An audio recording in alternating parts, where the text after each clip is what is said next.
Greetings, my ethereal friends. I am Pleiades from Akashic Knowledge, and today I'm going to be talking about the ego.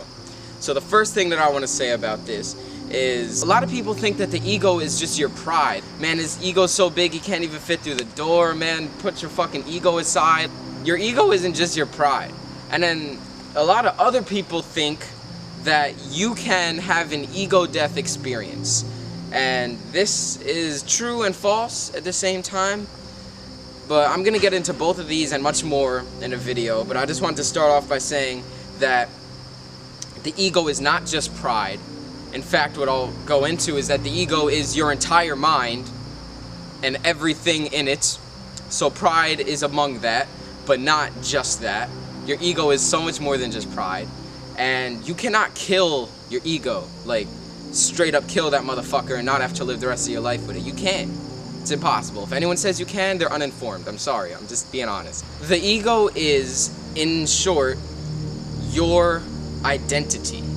It is your name, your occupation, your age, your relationship status, your fucking income, everything that you identify with. So in other words, your entire construct of concepts, separation, language, everything that is your mind is your ego. The unfortunate truth is that a lot of people identify with their ego. Doing so doesn't allow you to experience your true nature. So the reason why the ego exists in the first place is to kind of be a translator between the physical and the spiritual. So we are ethereal beings, right?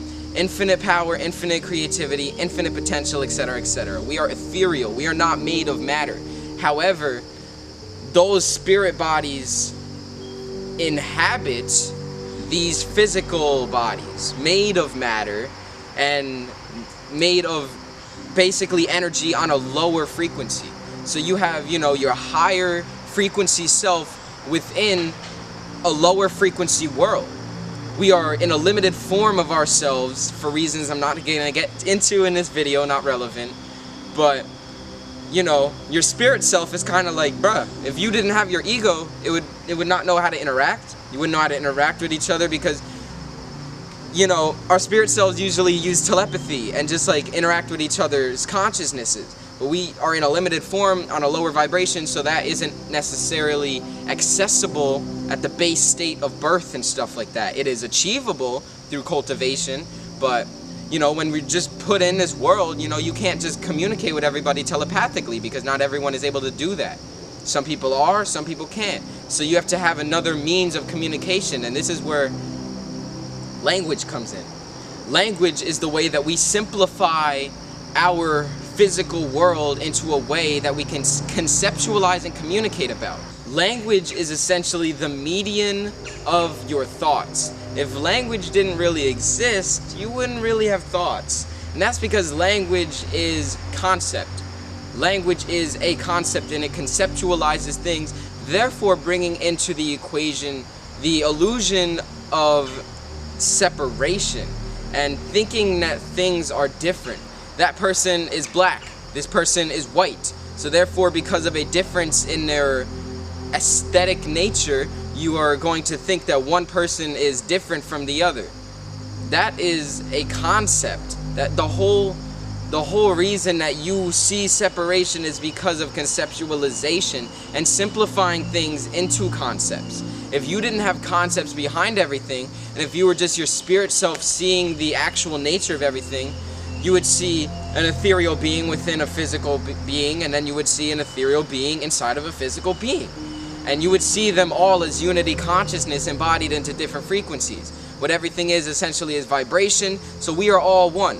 We are all the same. We are not different. We are not, separated in any way. We are all just vibration on different frequencies, which I won't get into that much right now. So it kind of seems like I'm dogging on language over here, but I'm really just saying the pros and cons, because language is the way that we interact with each other, because like I said, not everyone can use telepathy, so you have to have a medium that everybody can use to communicate, and language does its job very well. However, if language didn't exist, thoughts wouldn't exist, and if thoughts didn't exist, conceptualization and difference and separation would not exist.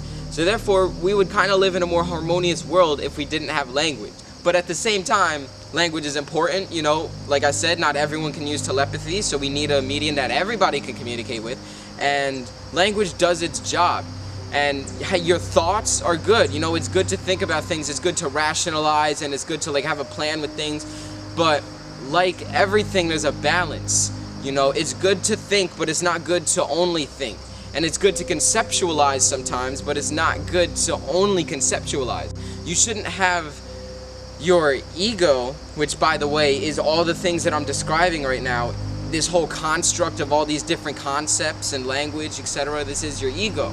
So by using your ego is not bad. And having an ego is not bad. It's actually kind of good and useful and helpful.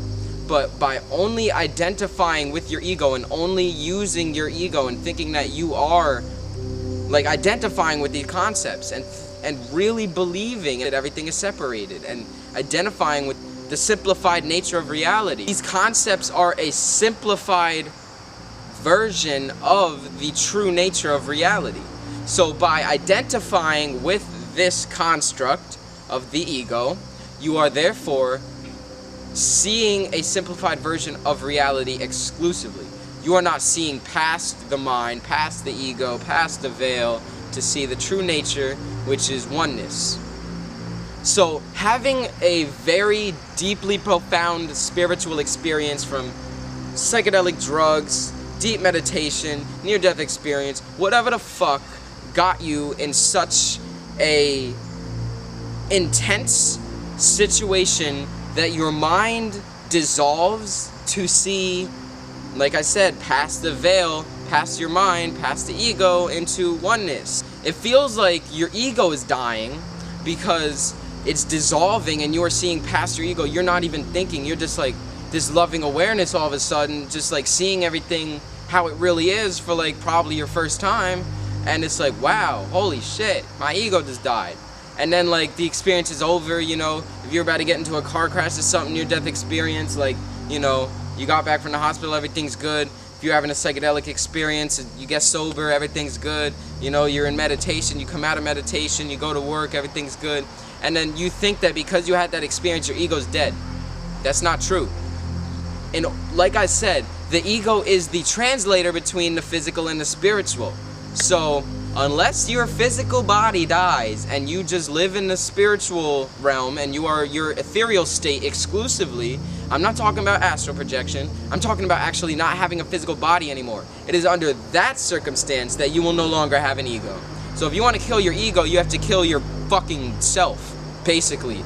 Not saying don't do it, don't go doing that, but I'm just saying that's the only way for you to really kill your ego, is because in order for you to have a physical body, in order for your spirit to interact with this physical realm, you need an ego, my friend. I am sorry. This doesn't mean that you need to identify with separation. This doesn't mean that everything needs to be wrong and everything's not going to be good until you kill yourself. All I'm saying is that you need to cultivate your ego. You cannot kill your ego, but you can cultivate your ego. So what this means is like a lot of meditation. It means basically getting outside of your thoughts. Honestly, whatever it takes you to get outside of your thoughts and just like experience that oneness state and start to really see that oneness state on like a everyday basis and start to, you know, be aware of the fact that you are not your mind and be aware of basically everything that I'm saying in this video and just experience the true nature of reality. And you can do that, like I said, through meditation, stuff like that. And this is a good way to cultivate your ego. Even getting really immersed into something that you are truly passionate about will dissolve your thoughts and you will be in the moment. And that is really how you are going to cultivate your ego to an extent that you don't identify with it. Essentially, the best practice that you can take on will be mindfulness when it comes to your journey of cultivating ego. Bringing yourself back to oneness awareness as often as you possibly can within your daily life. And by doing this, you will see a difference in how you react to certain situations, how you feel about certain situations, your stress levels, like, so many fucking benefits about just not identifying with your ego. Your ego is your greatest enemy, but at the same time, your closest friend. It is a tool that the soul uses to interact with this physical realm, and it is necessary. It is absolutely essential. So you must learn to live alongside your ego and control it so that you are not manipulated by it. That's really about it. If there's anything else that you want to know about the ego, ask me some questions, or I'm gonna put some links in the description like I always do relating to the topic so that you can learn a little bit more than do your own research over here. So yeah, I'm Pleiades from Akashic Knowledge once again, and I love the fucking shit out of you. Thank you for watching my videos, and thank you for your support as always. Namaste.